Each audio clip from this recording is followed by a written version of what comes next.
This is Mike Mozart of the Toy Channel and Jeepers Media on YouTube with a short history of the game of Yahtzee.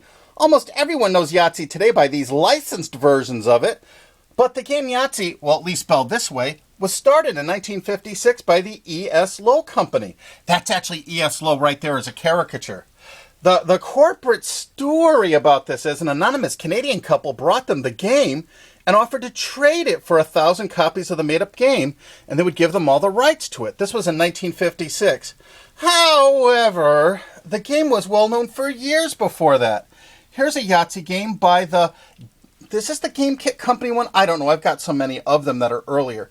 But it's basically the same gameplay. What's fascinating about the book in this one from 1948, I love this. It claims how it had been played for many, many years all over the world.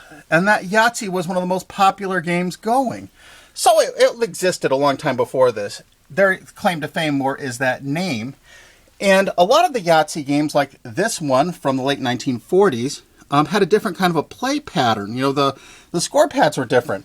However, I was contacted some years ago by a family that claimed that their father had created the game. The gentleman's name was Leroy Congdon, and he was a director of a YMCA, and he invented the playing score pads with the bonus at the top and such, more or less like what today's Yahtzee is. But unfortunately, they didn't renew their copyrights, damn. I've got copies of those somewhere, too.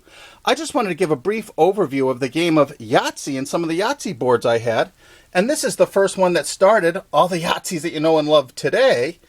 But there were quite a few versions of Yahtzee that preceded it. And I'll make a longer video if you think it'd be interesting of all the preceding Yahtzees, plus the earlier game that was created by Leroy Congdon. I have a lot of samples his family sent me years ago. This has been Mike Mozart of the Toy Channel.